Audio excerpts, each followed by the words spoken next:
올해도 5.18 국립묘지는 사람들로 북적입니다. 기념식이 끝나면 참배객들은 묘역에 올라갑니다. 묘비에 새겨진 글을 보며 시민들은 80년 5월 그날의 열정과 좌절, 절망과 희망을 느낍니다. 묘지 번호 2-11 윤상원의 묘역엔 찾는 사람들이 유난히 많습니다.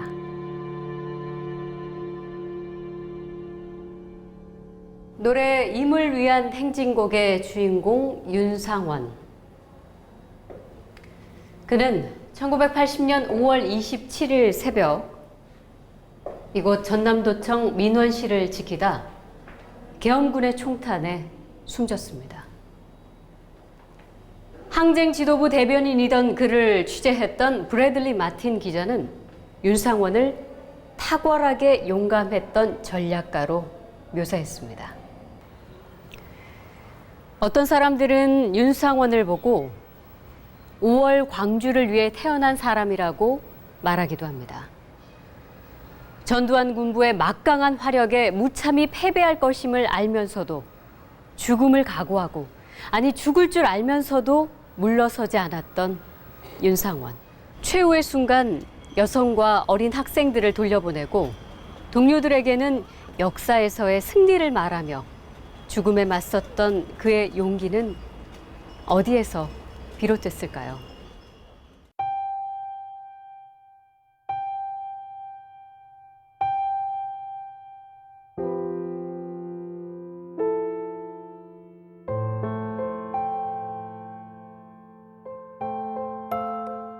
광주시 광산구 천동마을, 윤상원이 태어난 곳입니다.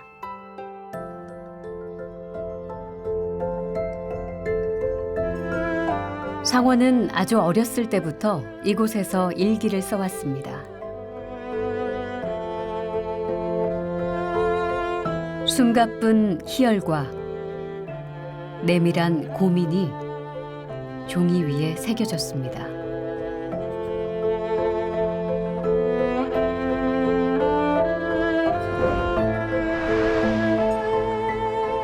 (1978) 숫자가 찍힌 낡은 갈색 다이어리. 29살 청년 윤상원의 기록. 그의 일기에는 무엇이 담겼을까요? 무엇이 그의 용기를 만들었을까요?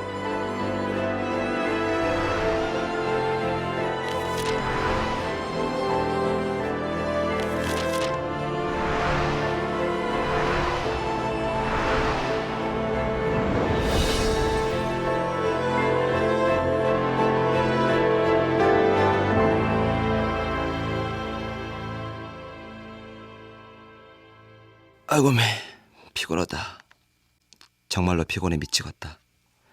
난생 처음으로 공장 노동을 시작해보는 날이었다. 도시락을 자전거 뒤에 꽁꽁 매달고 늦을새라 페달을 밟아 회사에 도착해보니 7시 50분. 꽤 정확한 셈이다. 공장장 인도를 받아 절단부로 배치되었다.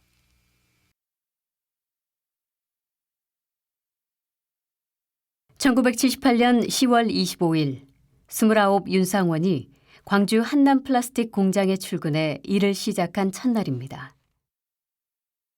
육체 노동의 고단함과 휴식의 달콤함이 일기에 쓰여 있습니다. 오후엔 몹시 피곤하고 짜증이 났다. 자주 시계를 보아도 시간이 안 가는 것 같았다. 오후 5시쯤엔 국수 먹는 시간이란다. 새거리로 국수를 주는 모양이다. 멸치 국물을 말아먹는 국수가 이렇게 맛있을 줄이야. 다 노동한 덕 아니냐? 영락 없는 블루칼라 노동자의 하루. 그런데 뭔가 이상합니다. 일기에 노동자와 지식인이란 단어가 나옵니다. 많은 지식인들이 노동 현실을 담은 글을 읽고 가슴 아파해한다. 어떻게 보면 그들은 노동 현실을 즐기는 것일 수도 있다. 지식인들이 가슴 아파해한다고 이 현실이 개선될 여지가 있는 것인가? 문제는 노동자 스스로 싸우는 일일 수밖에 없다. 윤상원은 돈을 벌기 위해 취직한 게 아니었습니다. 플라스틱 공장은 대졸자들은 취업할 수 없었던 곳. 위장 취업을 한 것이었습니다. 박한 임금과 고단한 노동으로도 이미 힘든데 사장의 훈화 말씀은 상원을 더 힘들게 했습니다. 사장의 눈에는 노동자들이 만든 제품만 눈에 보이고 그것을 만드는 노동자들은 눈에 보이지 않는단 말인가? 약 1시간 동안의 일방적인 훈시 속에서 노동자들의 건강을 묻는다거나 애로사항을 알아본다든가 또는 건의사항을 묻는다거나 등 소위 노동자들의 복지를 생각해 주는 발언은 거의 없었다. 이렇게 해서 손에 쥔 월급은 한 달 4만 원 남짓. 하지만 상원은 석 달 전만 해도 2배 넘는 월급을 받던 은행의 정규직이었습니다.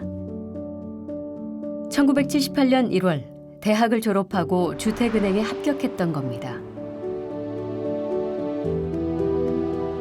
가족의 미래를 짊어진 7남매의 장남. 그의 취직을 오매불망 바라던 가족들은 뛸 듯이 기뻐했습니다. 아이고 하도 기뻐서 내가 오빠한테 홀딱홀딱 뛰면서 오빠 합격했더라고. 합격 통지서 왔다고. 그랬더니 그래 아이 그때서 웃으면서 사람들한테 말을 하지 말으라고. 자기 떨어지면 창피하니까 말하지 말아라. 나 어디 갔다고. 근데 그때 합격했었어요. 그렇게. 그래가지고 오빠가 너무. 하지만 상원은 기쁘지 않았습니다. 이 무렵 그의 일기에선 냉소가 흐릅니다. 돈 장사. 은행에서 어떻게 사회적 기능을 생각할 수 있을는지 은행의 생리를 조금은 알 듯 다 그게 뻔한 것 아닌가. 은행은 부모님에게 기쁨을 드리기 위한 한시적 일자리였습니다. 사직서 제출. 5개월여의 은행원 생활 끝나다. 모두들 말리는 일이었다. 세상살이가 그렇게 쉬운 일인가? 뚜렷한 일자리, 대책 없이 그냥 그만둔다는 것은 무모하고 경솔한 일이 될 것이라는 것이다. 그러나 나에게는 너무도 분명한 일이라고 생각된다. 산다는 것은 결국 무엇 때문일까?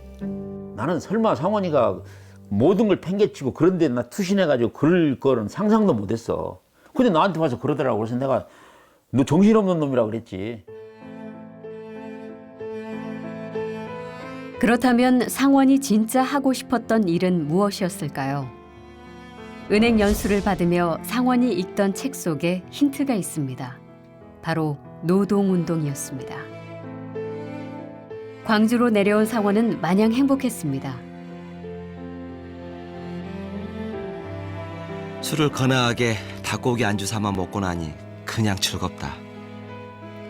취하고 나니 현실의 문제가 생각날 리 없고 생각 안 나니 걱정이 사라지지 않는가? 카타르시스. 친구들 앞에서 판소리를 마음껏 할 수 있는 것도 좋았습니다. 언제 학교 갔다 오는데 막 어디 막 사람들이 많이 웅성웅성한 거예요. 그래가지고 내가 어머 저 사람은 이 시간에 뭐 하고 있다냐고. 우리 오빠가 막 사람들을 모아놓고 막 뭐 탈춤치고 막 창을 하고 있는 거예요. 우리 오빠가 그런 적도 나 몇 번 있었어요. 그래서 우리 오빠는 정말 멋진 남자예요. 바로 저 소리다. 저 소리가 무슨 소리? 최루탄 터지는 소리냐? 아니다. 난리 터지는 소리냐? 아니다. 김지하의 시에 임진택이 곡을 붙인 소리 내력. 권력에 의해 억울하게 죽은 이의 한풀이를 담은 창작 판소리는 상원의 애창곡이었습니다. 윤상원이 제 공연이 끝나고 저한테 와가지고 나도 그 소리 할 줄 안다고. 그래서 그거 어떻게 내 소리를 내가 작창한 그 소리를 할 줄 아느냐 그랬더니 카세트 테이프 듣고 다 해놨다 이거예요. 그래서 우리 이제 뒤풀이 때도 또 수십 명이 갔으니까 그 뒤풀이 때 그러면 당신이 한번 해보시라고. 근데 뒤풀이에서 소리 내력이라는 그 창작 판소리를 공연을 하는데 내가 북을 쳐줬죠 이제. 나보다 더 잘해요. 노래도 노래였지만 들불야학. 그것은 상원이 광주로 내려와서 진짜 하고 싶은 일이었습니다. 박기순을 비롯한 전남대생들이 노동자들에게 사회 현실을 일깨우기 위해 뜻을 모아 세운 노동야학. 밤늦게까지 토론하고 장래 계획을 세우고 문제점을 검토하는 강학들의 모습을 보고 광천동 둘불 야학에 밝은 미래를 점칠 수 있었다. 밤새워 얘기하다 모두들 시골 방에 누워 새우잠을 잤다. 하지만 상원이 처음부터 들불 야학에 참여했던 건 아니었습니다. 당시에 새로운 강학들, 교사들을 이렇게 저희들이 모집을 하는 과정에 있었는데 서울에서 직장 생활을 하다가 그만두고 뜻이 있어 이 자리에 내온 선배 한 분이 있다. 그리고 박기순 동료가 얘기를 했습니다. 그래서 박기순 동료. 박기순의 주선으로 시작했지만 나중엔 야학을 하러 작정하고 광주로 내려온 사람처럼 열정을 쏟았습니다. 상원은 들불 야학의 공간, 광천 시민아파트로 거처를 아예 옮깁니다. 노동운동과 들불 야학 활동에 전념하기 위해서였습니다. 하고 싶은 일을 하게 된 상원은 행복했지만 자취 생활을 같이 하던 동생들은 고생이 이만저만이 아니었습니다. 공장을 다니며 스스로 학비를 벌여야 했던 동생들이 월급을 받아올 때면 상원은 울음을 참지 못했습니다. 내가 첫 월급 타갖고 가지고 오빠한테 그때 2천 얼마인가? 그때 그 돈을 받고 오빠가 막 우시더라고요. 너무 가슴이 아팠고 오빠가 그 가슴이 너무 저리다고 저것이 저렇게 고생하니까 거기서 노동운동에 아마 눈을 떴다고 그러더라고요, 오빠가. 광주에서 가장 오래되고 가난한 이들이 살았던 아파트. 이들과 더불어 신영일과 김영철, 박관현과 박용준, 박기순, 박효선 등 들불야학 멤버들과 함께 울고 같이 웃었던 삶은 상원의 인생에서 가장 행복한 시간이었습니다. 그야말로 우리 모두의 형일 만큼 다 좋아했습니다. 저도 좋아했습니다. 그게 윤상원의 강점이거든요. 많은 친구들이 다들 좋아하는 친구가 누구냐 그러면 윤상원이더라고요.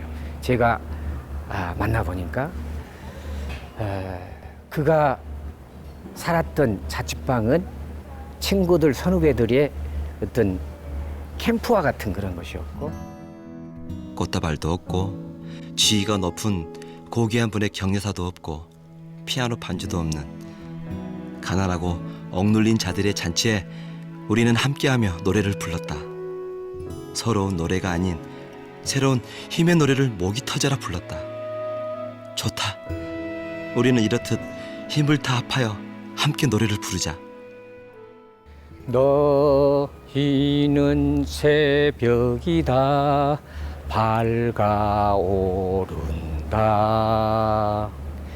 너희는 새암이다 솟아오른다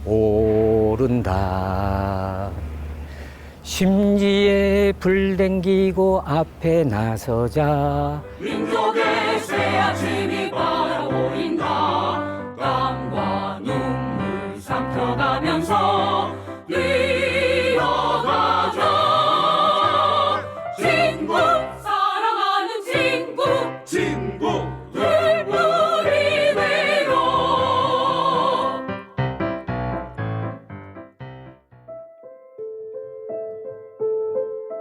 느닷없는 비보가 날아들었습니다. 들불야학을 이끌던 박기순이 연탄가스에 중독돼 허망하게 숨진 겁니다. 영원한 노동자의 벗 기순이가 죽던 날 불꽃처럼 살다간 누이야 왜 말없이 눈을 감고 있는가.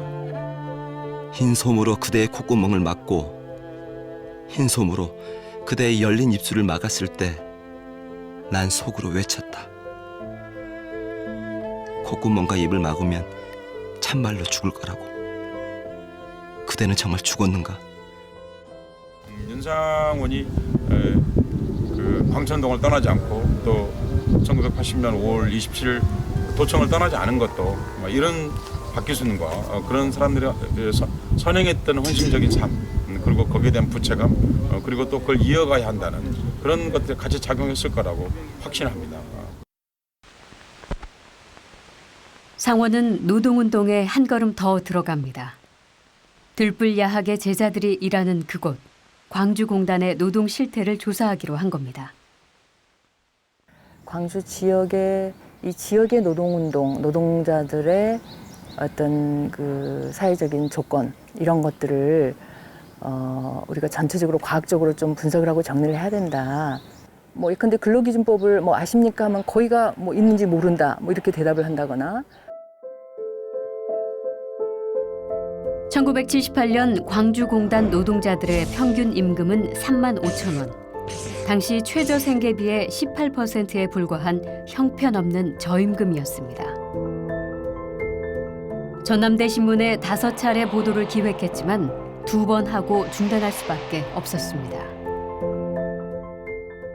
아마 1회 때는 그 정보기관에서 그 파악이 안 됐던 것 같고 2회 때 이제 나가니까 학교가 이제 난리가 난 겁니다. 그 당시에 윤상원의 광주공단 노동실태조사. 그것은 9년 전 전태일이 주도했던 평화시장 노동실태조사와 꼭 닮아 있습니다.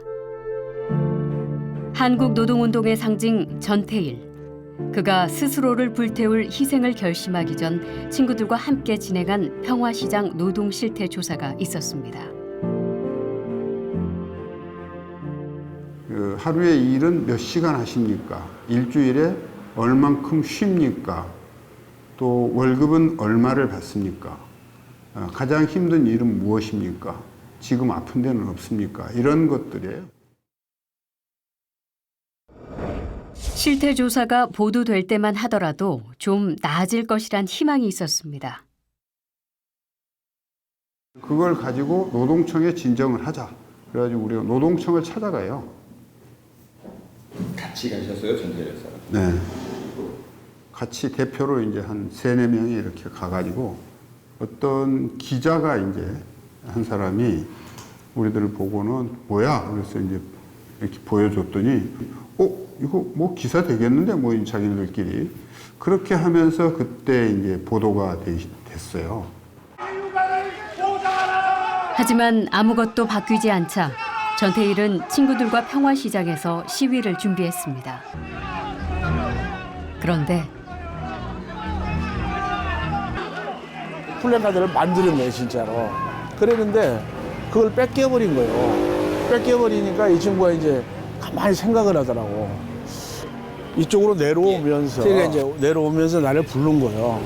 그래서 나는 일로 가니까 나는 쫓아간 거지. 일로 이렇게 오면서 나를 부르니까 영문아 그래서 여기까지 쫓아오는 거예요. 이제 같이 이렇게 여기로 왔는데 불과 뭐 얼마 저기도 안 해도 바로 와서 바로 불을 댕겨버린 거예요. 그 회사가 위치가 이 정도에 가 있었어요. 그렇지.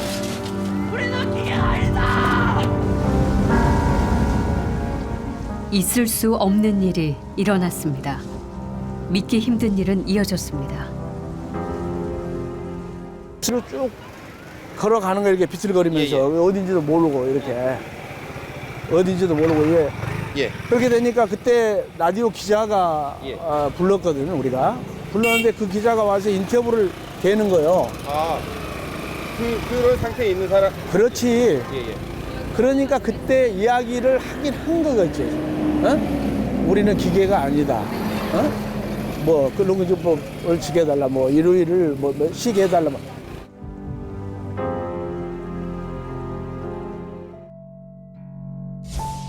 윤상원이 21살 대입 재수생 신분이던 1970년 11월 13일 일어난 평화시장 재단사 전태일의 분신은 한국 사회를 뒤흔들었습니다. 이 결단을 두고 얼마나 오랜 시간을 망설이고 괴로워했던가. 지금 이 시각 완전에 가까운 결단을 내렸다. 나는 돌아가야 한다. 꼭 돌아가야 한다. 불쌍한 내 형제의 곁으로, 내 마음의 고향으로. 내 이상의 전부인 평화시장의 어린 동심 곁으로 생을 두고 맹세한 내가 그 많은 시간과 공상 속에서 나를 버리고 나를 죽이고 가면 조금만 더 참고 견디어라. 너희들의 곁을 떠나지 않기 위하여 말하자면 이 나약한 나를 다 바치마. 너희들은 내 마음의 고향이로다. 그래서 내가 이걸 오늘 그래도 안 울어서 다행인데 이걸 그대로 읽을 수가 없어. 전태일의 죽음이 세상에 알려질 수 있었던 건 그가 일기를 남겼기 때문입니다. 내가 이 소선 어머니를 인터뷰로 많이 해가지고 책자로 만들어가지고 말하자면 전태일 전기 그때는 하여튼 그런 걸 하나 쓰려고 그랬는데 난 능력이 없고 그래서 조영래한테 내가 넘겨가지고 조영래가 그걸 평전을 쓴 겁니다. 가난, 그것은 태일이 헤어나올 수 없는 지옥이었습니다. 대구처럼 기온이 따뜻할 줄 알았던 우리 두 남매는 살을 베는 듯한 추위에 떨면서 어두워오는 서울 거리에서 무작정 걷고 또 걷고 등에 업힌 막내는 추위와 피곤함에 지쳐 하루 종일 잔다. 나 역시 지칠 대로 지친 관계로 막내가 등에서 울 때는 정말 짜증이 난다. 등에 업힌 동생은 오빠 저 죽 좀 사줘. 응 오빠? 돈이 있어야 사주지. 돈이 없는데 왜 사주노? 하루는 남대문 시장 과일점에서 구두를 닦고 있는데 남동생이 다른 두 거지 아이들과 어울려 다니면서 나의 구두 닦는 옆을 지나가는 것이다. 순간 나는 쇠뭉치로 뒤통수를 얻어맞은 충격에 말이 나오질 않았다. 흥태야, 야 흥태야. 가까스로 이렇게 소리치자 흘낏 나를 쳐다본 동생은 형, 흥태야. 둘이 부둥켜 안고 마음껏 울었다. 떨어져 있었던 시간들이 우리가 느꼈던 맞던 그런 것들이 한꺼번에 막 밀려오면서 그 자리에서 그냥 남대문 시장에서 누가 보든지 말든지 실컷 울었지. 막내 동생 순덕이를 미아 보호소에 버리고 와야 했던 태일. 얼마 안 있으면 해가 넘어갈 텐데 추위에 떨면서 이 못난 오빠를 기다리면서 발을 동동 구르면서 울 것을 생각하니 발길이 떨어지지 않고 뜨거운 눈물 소리 없이 볼을 적신다. 조금 멀리 광화문 내거리가 보이자 나는 뒤로 돌아서서 왔던 길을 정신없이 달리기 시작했다. 순덕아, 못나고 무능한 오빠를 용서하고 제발 그 자리에 있어다오. 제발 순덕아. 가난은 성공과 출세의 욕망을 자극하기 마련입니다. 이해 안에 안전한 재단사가 되자. 그리고 군에 가기 전 2년간은 돈을 벌어야지. 최소한 집 한 채는 장만해야지. 그리고 내년 3월 달에는 꼭 대학 입시를 보자. 앞으로 376일 남았구나. 1년하고 10일. 재단을 하면서 하루에 저녁 2시간씩만 공부하면 내년에는 대학 입시를 보겠지. 해보자. 해라.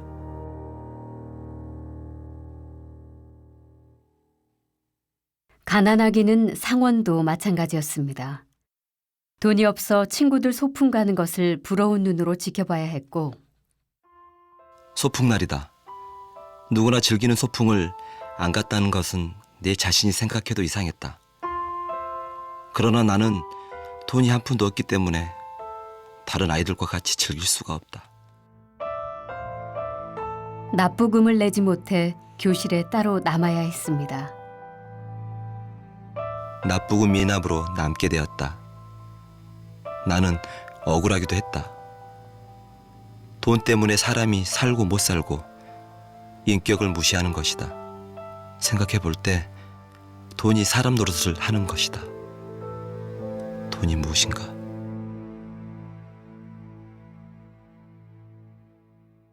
소년의 마음에는 깊은 상처가 생겼습니다. 공부는 왜 하는가? 사회는 또 왜 이 모양인가? 불만이 커져만 갔습니다. 내가 무엇 때문에 공부를 하는지, 왜 공부를 잘해야 하는지, 몇 번이나 생각해 봐도 나에게 만족감을 줄 수 있는 판단을 못 얻었다. 집에 편지를 써 보냈다. 뻔한 건 돈의 요구였다. 고등학교에 좀 다니면서 웬 돈이 그렇게 필요한지 내 자신도 의문이 갈 정도다. 그런데다가 수업료가 오른다는 보도를 보면 가슴이 더 아프다. 학교에 보내기 위하여 논을 팔아야 하고 온 가족이 고생을 해야 된다면 학교 다닌 보람이 무엇이겠는가.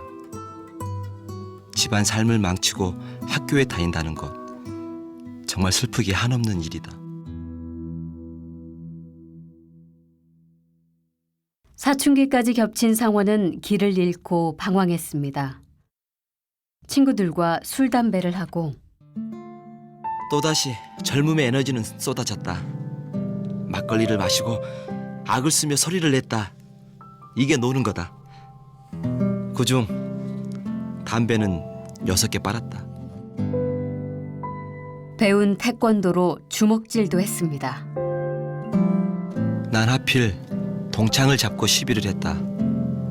막 세워 곤조를 부리려고 할 때 그는 단번에 너 동창 아니냐고 물었다. 가슴이 찢어지도록 양심의 가책을 받았지만 짐짓 자식 돈 좀 줘 했다. 없다. 정말? 없다. 센터해라. 양쪽에 술을 둔 그는 손님이 와서 술을 받아가지고 간다 했다. 그러나 조그마한 양심이라도 있었던지 난 더 이상 그를 괴롭힐 수 없었다. 뻔하게 아는 처지. 그나마 동창생이다. 하긴 이렇게 감추고 싶고 부끄러운 일도 기록하는 게 일기인 거죠. 일기는 상원에게 피난처 같은 곳이었습니다. 일기는 반성할 기회를 주는 것이라고 국어 선생님께서 말씀하셨다. 난 꼭 일기를 써야 해. 이것이 내가 할 수 있는 유일한 안식처니까. 가난은 성인이 된 이후에도 줄곧 상원을 괴롭혔습니다. 어머님이 진내과에 입원하셨다는 말을 듣고 달려갔다. 열병이라신다. 효도 한번 못하고 혹시나 걱정했는데 며칠 고생하시면 나으실 모양이다. 제기를 씁쓸하다. 이 아들을 어떻게 생각하실는지 죄송스럽다. 내가 돈을 조금 갖고 갔거든요. 그 이튿날 또.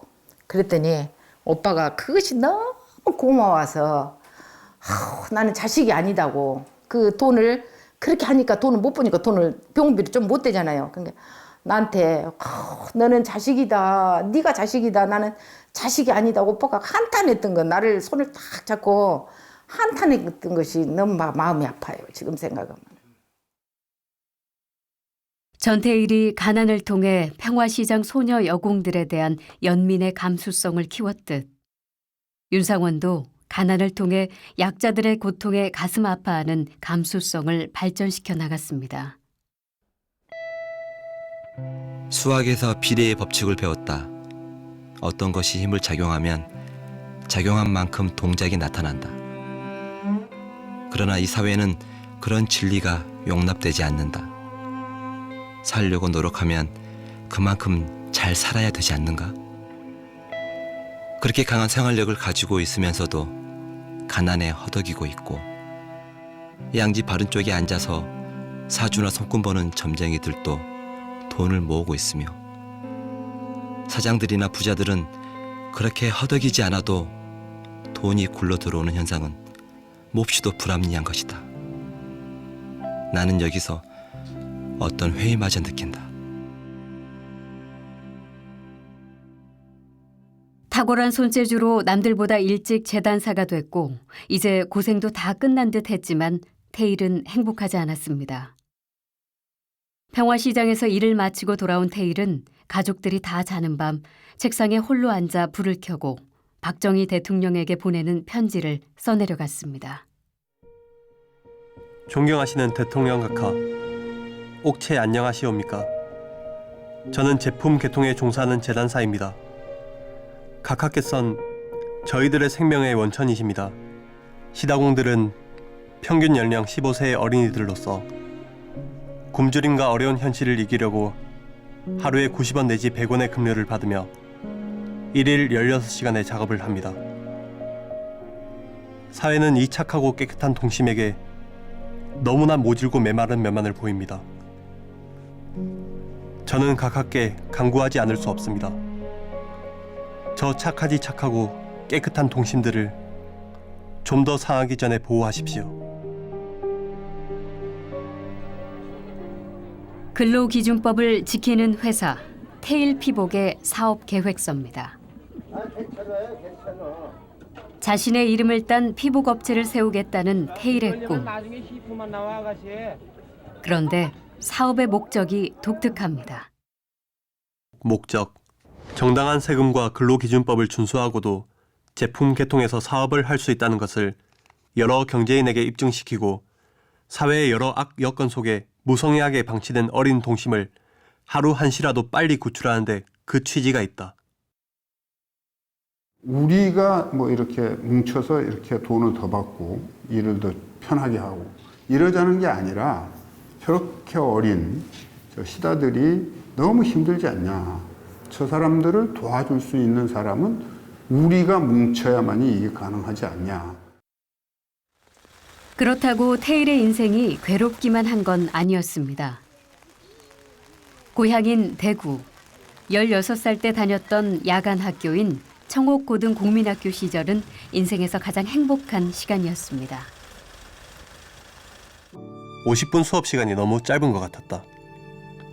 정말 하루하루가 나를 위해서 존재하는 것 같았다. 예쁘고 공부 잘하는 여학생을 좋아하기도 했습니다. 부실장은 김예옥이라는 예쁘게 생긴 학생으로서 반에서는 1, 2등을 다투는 수재였다. 나는 이 부실장이 좋았다. 얼굴도 곱게 생겼지만 공부도 잘하고 또 내가 하는 이야기를 총명하게 잘 이해하면서 내가 교단에 나가 얘기하는 보람을 가지게 했다. 뭐 예쁜 건 없고 그래서 이렇게 굉장히 그때 그 관심을 가졌던 것 같아요. 아무래도 이제 좀 이렇게 물어보기가 저한테 쉽잖아요. 여학생이니까. 예, 물어보면 대답해주고 책을 굉장히 좋아했던 것 같아요. 항상 손에 내가 기억나는 거는 이 손에 책을 항상 이렇게 끼고 다녔어요. 예, 얼마나 공부를 하고 싶으면 이 책을 손에 끼고 다녔을까. 제가 그거는 기억에 나요. 제철과 원섭과는 삼총사처럼 뭉쳐 다녔습니다. 빤스는 우리 집에서 아버지께서 손수 만들어 주신 것을 입었다. 아버지께서 그때 우리 삼총사인 철이, 원섭이, 나 세세개 다 선수로서 똑같은 모양의 빤스를 만들어 주시고 꼭 1등하기를 당부하셨다. 시합장엔 요란한 박수갈채와 승리의 개가가 퍼지고 나는 일약 오늘 이 게임에서 마스코트가 되었다. 그늘과 그늘로 옮겨다니면서 자라온 나는 한없는 행복감과 내일이 존재한다는 것이 얼마나 즐거운 일이며 내가 살아있는 인간임을 어렴풋이나마 진심으로 조물주에게 감사했다. 없는 애들 무지하게 지도 없으면서 나도 없으면서 서로 없으면서 없는 사람끼리 서로 도와주고 물질로 도와주는 게 마음으로 도와주고 그거예요. 그래 살았어요. 사진을 학교 다닐 때 많이 찍지. 23살 전태일이 분신을 결심하고 마지막으로 찾아간 친구들도 청옥학교 친구들이었습니다. 제가 그때 직장 다닐 때인데요. 전화가 왔어요. 그래서 이렇게 저녁에 좀 만나재요. 몇 시에 퇴근하냐고. 이렇게 뭐라나 노동하시는 분들이 이렇게 불이익 당하는 거. 그런 뜻으로 이 얘기를 하면서 자기가 죽어야 되겠다고 해요. 그래서 내가 원섭아, 난 재단사로서 이 사람들과 눈만 뜨면 같이 지내거든. 정말 여간 고역이 아니야. 부잣집 자녀들 같으면 집에서 아버지 어머니 앞에서 재롱이나 떨 나이에 생존 경쟁이라는 없어도 될 악마는 이 어린 동심에게 너무나 가혹한 매질을 하고 있네. 테일이 쓴 이 편지는 그러나 친구에게 전달되지 못했습니다. 그리고 편지의 주인공인 원섭 씨는 그동안 존재가 베일에 가려져 있었습니다. 취재진은 수소문을 통해 그가 현재 미국에 살고 있다는 사실을 알아냈고 뉴욕으로 건너가 인터뷰에 성공했습니다. 친구의 분신 사망 이후 48년 만에 카메라 앞에 모습을 드러낸 정원섭 씨. 분신 직전 친구가 자신을 찾아왔던 그 순간을 기억하고 있었습니다. 한 3, 4일 전에 내려와가지고 저한테 상의를 하더라고요. 내가 이런 일을 벌릴 텐데 도움이 필요하다. 그래가지고 처음에는 아무 말 못하고 있었어요.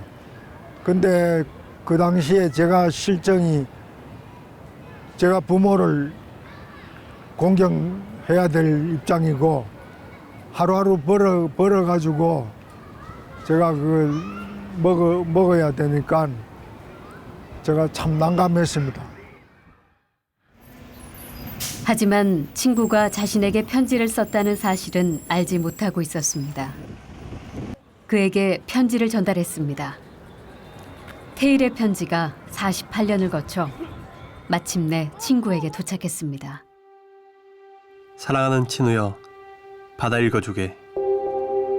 친우여, 나를 아는 모든 나여, 나를 모르는 모든 나여, 부탁이 있네. 나를, 지금 이 순간의 나를 영원히 잊지 말아주게. 그리고 바라네, 그대들 소중한 추억의 서재에 간직하여 주게. 뇌성번개가 이 작은 육신을 태우고 꺾어버린다 해도, 하늘이 나에게만 꺼져 내려온다 해도 그대 소중한 추억에 간직된 나는 조금도 두렵지 않을 걸세. 그리고 만약 또 두려움이 남는다면 나는 나를 아주 영원히 버릴 걸세. 그대들이 아는 그대 영역의 일부인 나. 그대들의 안전좌석에 보이지 않게 참석했네. 미안하네. 용서하게. 테이블 중간에 나의 좌석을 마련하여 주게. 원섭이와 제철이 중간이면 더욱 좋겠네. 좌석을 마련했으면 내 말을 들어주게. 그대들이 아는 그대들의 전체의 일부인 나. 힘에 겨워 굴리다 다 못 굴린, 그리고 또 굴려야 할 덩이를 나인 그대들에게 맡긴 채 잠시 다니러 간다네. 잠시 쉬러 간다네. 얘가 이렇게까지 마음을 쓰고 있는지도 모르겠어요. 감히 상상도 못했어요. 지금 처음 읽어보시는 건가요? 네, 처음이에요. 죄송하다는 말밖에 할 말이 없습니다. 나중에 내가 죽어 만날 날이 있겠죠. 그때 가서 다 해명할 겁니다.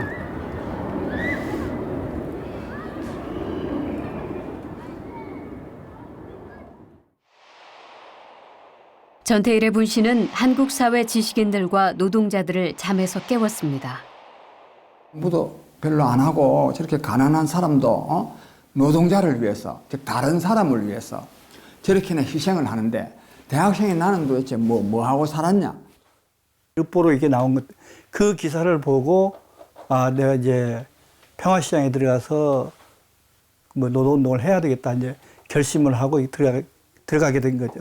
내가 전태일로 살기 위해서 최선을 다해야 된다. 그것이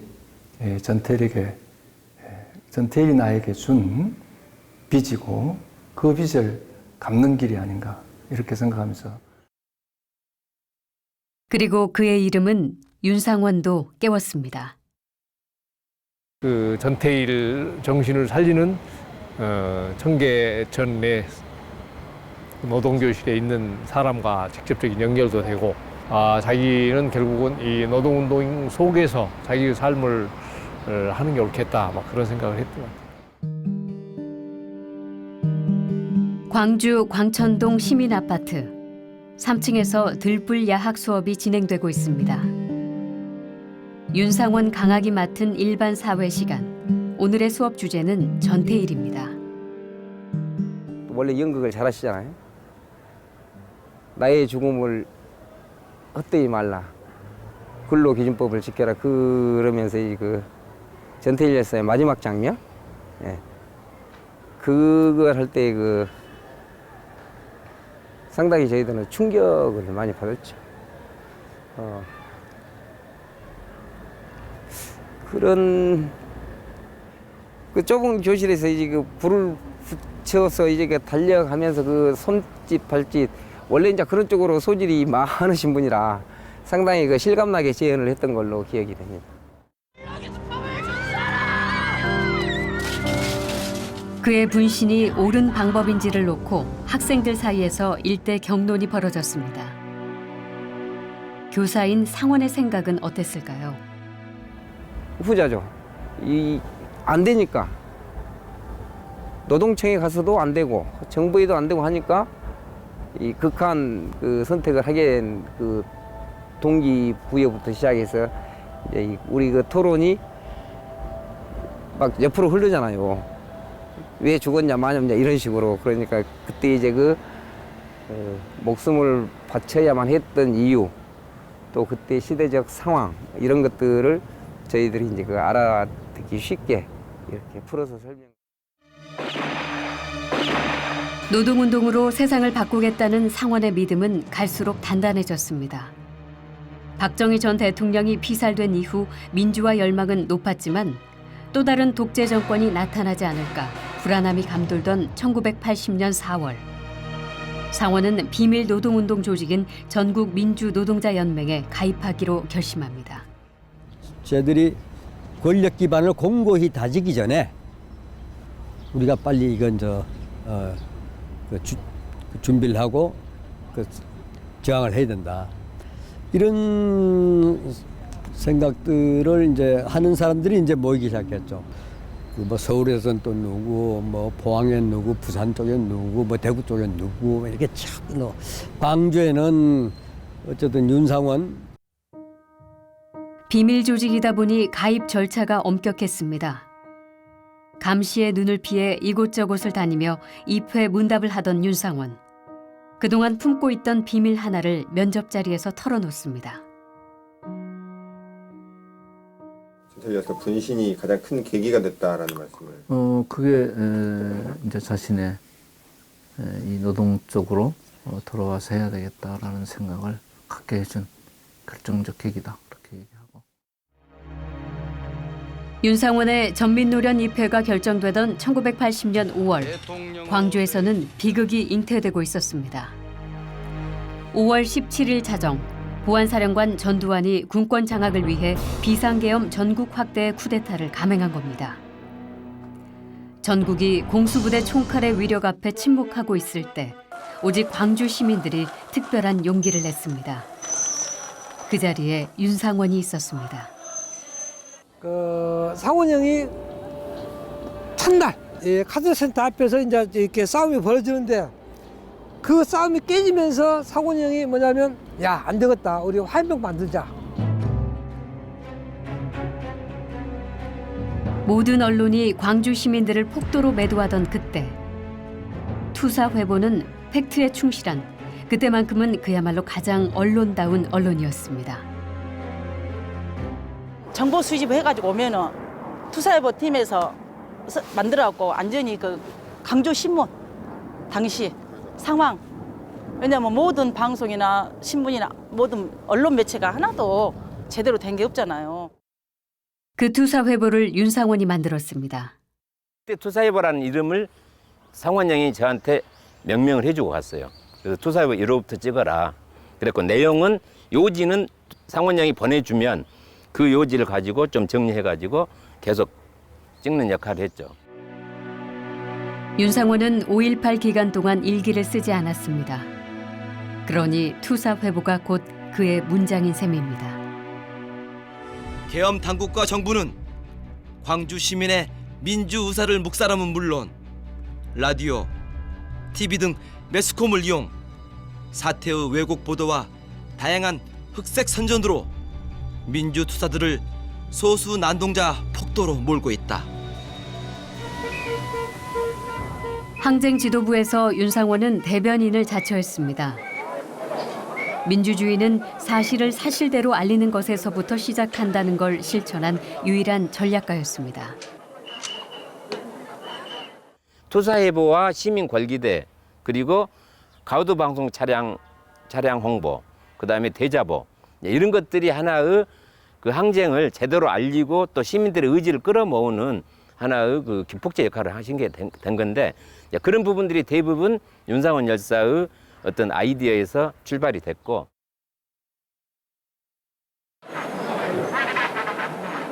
전두환 군부는 무력 진압의 신호를 시시각각 광주 시민들에게 보내왔습니다. 그리고 마침내 마지막 밤인 1980년 5월 26일 최후의 순간이 임박했음을 직감한 윤상원과 항쟁 지도부는 여성과 학생들을 집으로 돌려보냈습니다.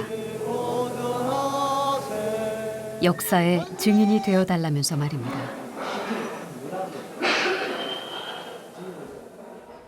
너희들은 이제 학생들 젊은 중학생들은 너희들은 그 살아남아서 그 강주가 어쨌다는 것을 나중에 후세에 사람들한테 알려라. 그리고 마지막 도청을 지킨 사람들은 끝까지 싸우다가 죽었노라고. 항쟁 기간 밥때도 있고 일만 했던 윤상원은 문득 배가 고파졌습니다. 줄인 배를 쥐어잡고 전남도청 근처에 있는 친구 집에 들어갔습니다. 그러나 아무것도 먹지 못했습니다. 식구들에게는 무엇보다도 가슴 아픈 순간입니다. 계속 배가 고픈 게 금남역에서 하다가 그 커튼집에 보이는데 봉호한테 들어갔어. 그러니까 봉호야 내가 배가 고파 죽겠다 나 밥 좀 주라. 그러니까 형 밥이 하나도 없네. 그러니까 오빠가 나갔다게. 그럼 봉호가 집에 와서 그 말을 했어 아버지한테. 그때 아버지가 펑펑 보면서 아버지가 몇 년 전에도 그 이야기하면서 울었어. 그러면서 새끼야 밥도 못 먹고 그러고 다니면서 굶어도 죽겠다고. 봉호 지가 밥 초조함과 결연함이라는 단어로는 설명이 부족한 1980년 5월 27일 새벽 4시. 전남도청 민원실에서 시민군 김영철과 이양현, 윤상원이 나란히 섰습니다. 칼빈 소총을 들고 있던 상원이 이양현과 마지막 작별 인사를 나눕니다. 평상시에는 우리가 행복이라는 말을 잘 안 쓰는데 이 죽음을 앞두니까 그런 행복이라는 단어를 쓰면서 윤상원 씨도 자기도 행복했다고 저승에서도 꼭 친구가 되자고 그렇게 이야기했습니다. 그러고 이제 그런 이야기가 바로 끝나자마자 이내 찾아온 침묵의 시간. 상원은 새벽별을 보며 무슨 생각을 했을까요? 시민 아파트에서 들불 야학 제자들과 토론했던 순간이었을까요? 지금 자신의 자리에 전태일이 있었다면 어떤 선택을 했을까였을까요? 그때였습니다. 계엄군의 M16 소총 탄알이 상원의 배를 뚫고 지나갔습니다. 칼빈 소총은 미처 쏘지 못한 상태였습니다. 눈도 채 감지 못하고 그렇게 상원은 쓰러져 갔습니다.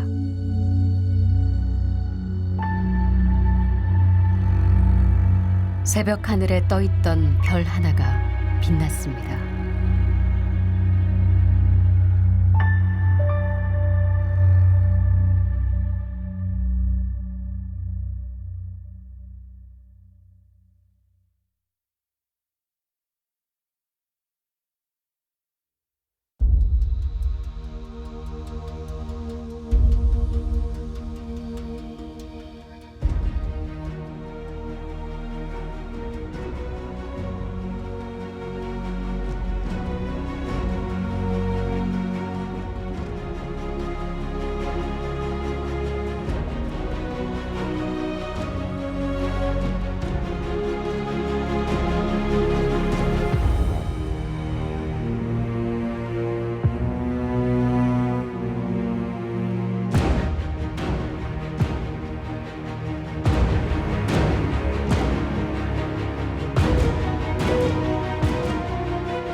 발원지가 전태일로부터서 시작이 됐다.